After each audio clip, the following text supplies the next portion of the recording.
What's up, guys? Welcome to Daily Dose of Reddit. This is your host, Zach, and today's subreddit is r/IDontWorkHereLady. This story is called, I Work Here, but Not For You.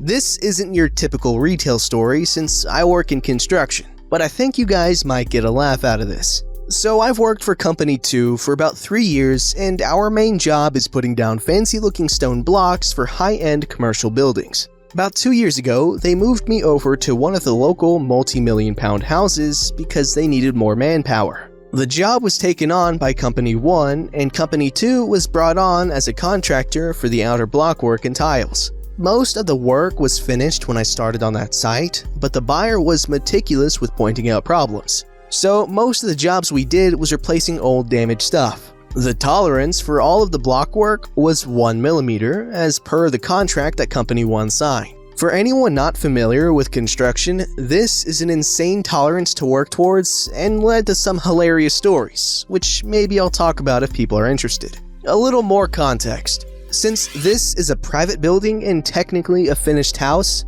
we didn't have hard hats, steel boots, or jackets on, so nothing really to identify ourselves. We basically know everyone on site by name. 2 years down the line, and I'm one of 2 people from Company 2 on site. Enter the bigwigs. One of the main reasons why this job was going so wrong was the fact that they had management for management's management. Stuff got so disconnected that the site management didn't even come down to look what was going on. And so, they didn't know us. The directors of Company 1 came down to look at the job with some upper managers, presumably to see how much longer this job was going to take. I was just doing some grouting for a tile I just replaced when the boomers walk in and demanded I go clean up a mess in the other room. I presume they thought I was a laborer since I'm young looking and I had a brush in my hand. They walk off before I get a chance to say anything. I ignore them and carry on with my work, since it's not my job to clean up after anyone other than myself. 20 minutes later, I've moved on to a broken tile in the room they asked me to clean out. When the boomers walk in on me, they look straight at me for 5 seconds, open-mouthed, while I move their equipment from one side of the room to the other. This is where the fun begins. Here's the cast. Upper manager, D-bag director, crappy supervisor, site manager, and me. What the flippity-dude are you doing? I asked you to clean that crap up. Why the flippity-dude are you just moving it to the other side of the room? Are you being funny with me, kid? Do you even want a job? I don't. No. You've done enough talking. I've seen how long your breaks are. Just freaking move it out. Now. Look, I don't work for your company. I work for Company 2. Look, I know you don't work for us, but can you just clean it out anyways? No, that's not my freaking job.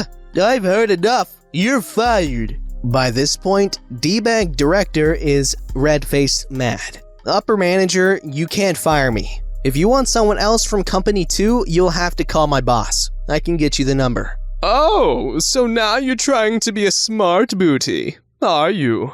Get the F off site. I just pack my stuff and leave. I know he doesn't have the authority to kick me off site. Only site manager can, and he wasn't there even on site. But it's not worth the hassle.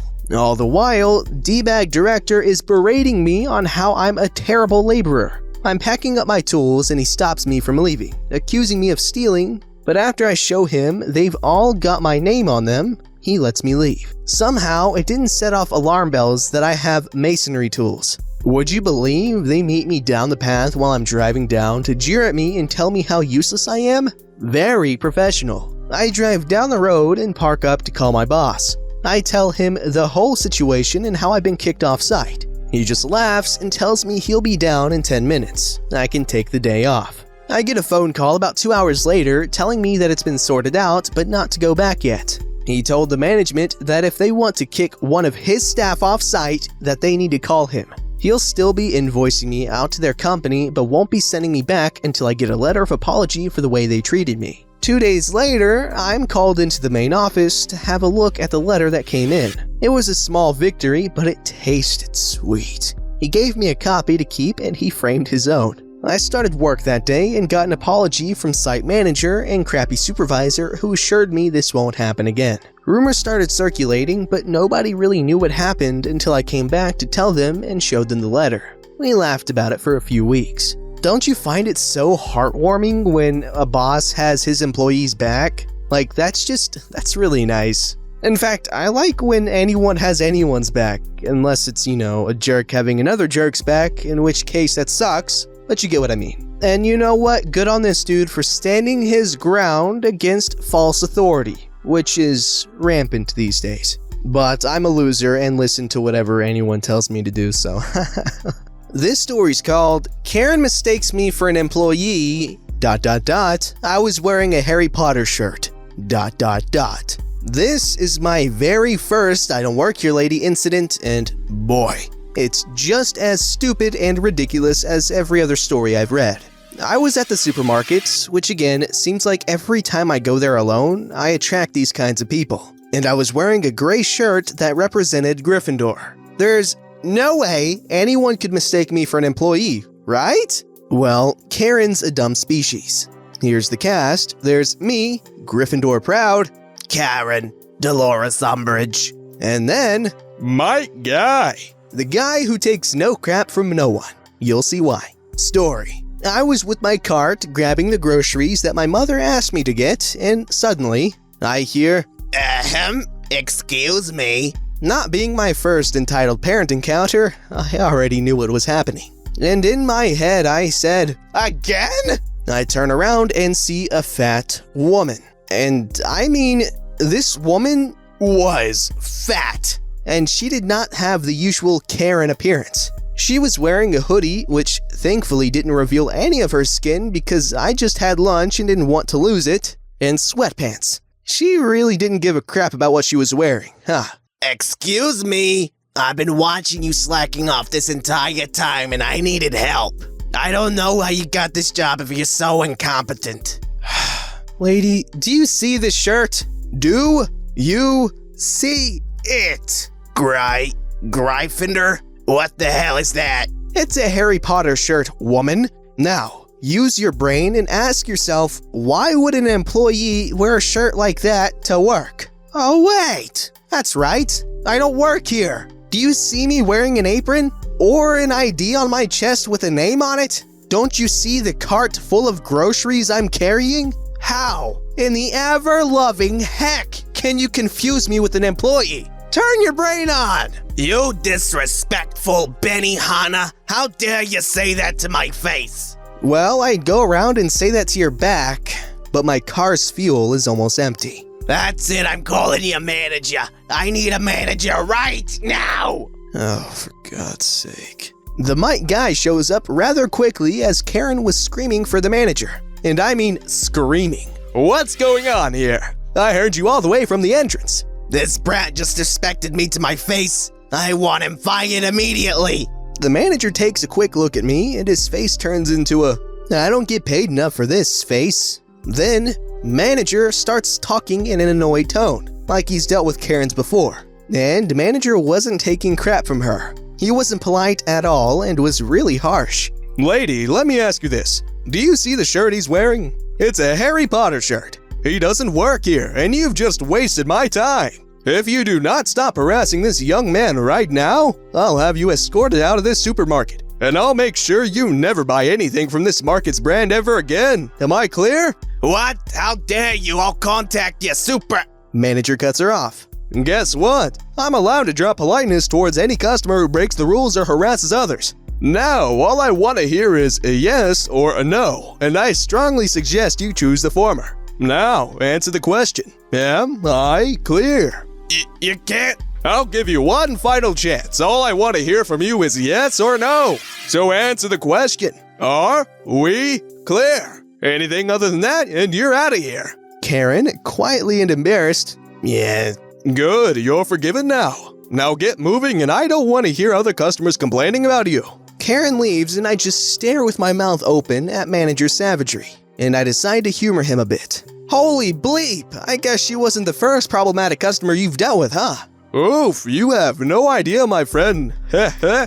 I thank manager for his assistance, and we head our separate ways. While continuing for my groceries, I end up on the same aisle as Karen again.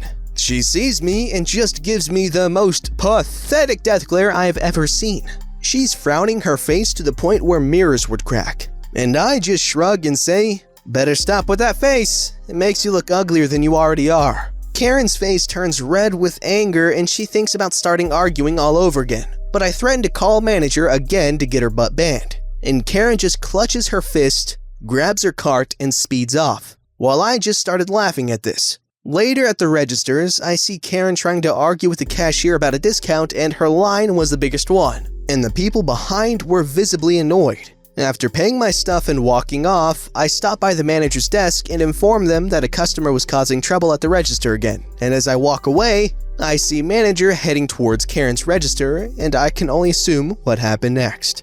This story's called, "Sorry, I'm not in charge of school pictures." Okay, so this happened last year at my nephew's school. For some background, sorry it's long, I have 2 nephews in elementary school and my sister volunteered to help out because if you help out, you get a picture package for your kid for free. And as anyone who has a kid in the US knows, they are very expensive. Anyway, it's a 2-day event and she has 2 kids, so she volunteered for both to get free pics of both my nephews. Only she forgot she had a work thing on the second day last minute, so she begs me to go, texts me some vague instructions, basically help kids look presentable, and a time. So I get there and I have no real idea where to start. I'm wearing a floral shirt and black pants with black flats and have a visitor sticker with my name on it. There are like 3 other moms there plus photography staff. A lady hands me a bunch of combs and tells me to start fixing kids' hair, so I do. And then people start coming up to me. Also, I have severe social anxiety, so I kind of just went along with everything I was told and was so scared I didn't realize what was happening for a while. The photographer says, "We need the kids in 2 lines." Okay, and I get the kids into lines. A random mom says, "Should we get the kids to take off jackets?" Sure. Other moms start getting jackets off of kids. Where should we put them? How about on this table? All the jackets get put on the table. The photography girl says, "Can you hand these out to teachers as they get here?" And she points to a pile of Ziploc bags with paperwork in them. Sure. I give the paperwork to the teachers as they come in. Make sure the kids have order paper ready. And I go around making sure the kids have papers ready. A random teacher says, "How long will this take?" 30 minutes? At this point, a guy comes up to me, who I later found out was the principal. "We need to move everything up the stage because it's raining and kids need to come in and eat." Okay. I proceed to go to the photography guys and tell them that everything gets moved. This goes on for about 2 hours. Since I had never volunteered for something like this, I assumed it was normal for all these people to have me do stuff. But I slowly start to notice everyone coming to me. Still, I didn't put it together till almost the end. "You guys did a great job today, thanks, blah blah blah blah blah. When will the pictures get here?" I have no idea. You should ask that guy. I point to the head photography guy. "Aren't you the one in charge of them?" "No, sorry, I'm just a volunteer." Another random mom asks, "Where can I get my free picture voucher?" "Oh, I was just about to ask the picture guys." "Don't you work with them?" "No, sorry, I'm just a volunteer." "Thanks for all the help today. Kids were really well behaved. Best school I've been to, blah blah blah blah blah." "Thanks." Photography guy starts telling me info about delivery and scheduling and the groups and other stuff. I don't work at the school. I'm just volunteering to get the free pictures." "Oh, sorry, I thought you did. You look like someone who's in charge." So, basically, school people thought I worked for photography guys, and photography guys thought I worked for the school, and I have no idea why. Maybe it's because I'm almost a 6-foot female with a resting bee face, so I looked intimidating? Anyways, when I put it all together, it made sense, and my sister had a laugh because I was running around doing all these things, and the day before, she mostly stood around and combed like 3 kids' hair. At the end of the day, my nephews got their free pics, and everyone was happy with my work, so it was a good day. Well, that was a pretty wholesome story. Well, good on her for, doing all that for her sister and her kids. That was pretty nice of her, and, she really didn't get anything at all in return, from the school and the photography people, other than the free pictures, but again, she did a lot more than required.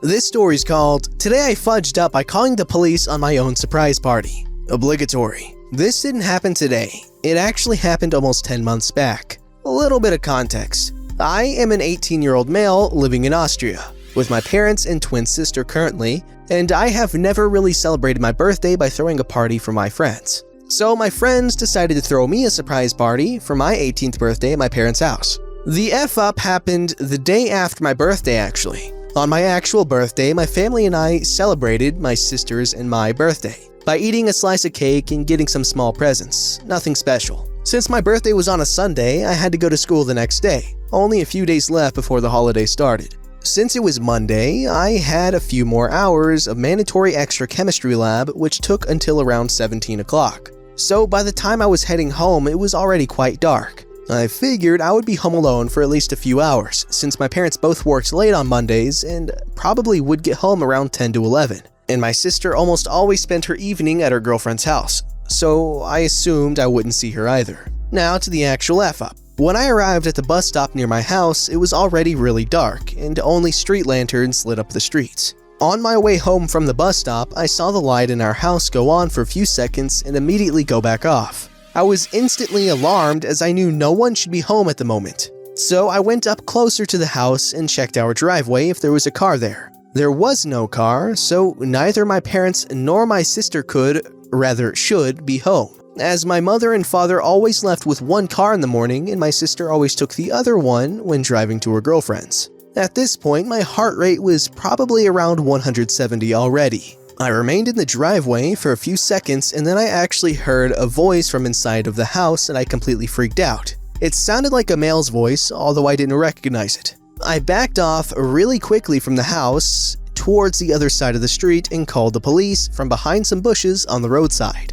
I told them I heard a voice inside of our house, although no one should be there. They told me to stay calm, keep my distance, and that they would send a unit there ASAP. Around 15 minutes later, the police arrived and surrounded the house. There were around 4 policemen and women there, and one of them knocked on the door, no response. At this point, even a few more police officers had arrived. They got out of the car with some kind of battering ram. Long story short, they broke the front door down and ran into the house with their tasers or guns or something out. I couldn't really see all that much in the dark, and shouted something like, "Police, show us your hands!" When that happened, I could hear shrieks and screams and people being escorted out of the house to our front yard. You guessed it right! They were my friends and my sister, who had, intelligent as she is, parked her car somewhere else to make me think she isn't home. I instantly tried to defuse the situation and apologized profusely to the police officers who had just tried to arrest my closest friends. In the end, my friends invited the policemen and women in for a cup of coffee and a slice of cake, although they sadly couldn't stay for more than a few minutes since they got a message over their walkie-talkie thingies and they had to set off immediately. Ever since this happened, we have a great story to laugh about at every single birthday party. Yep, surprise parties are fantastic for everyone who doesn't have anxiety. Oh gosh, that is oh man, I've never had a surprise party, so I don't know how freaked out I'd be, but this is really funny. He called the cops. They used a battering ram. That is beautiful. That is a fantastic story. I'm glad they shared this. Don't forget to like, subscribe, and hit that bell to never miss an episode.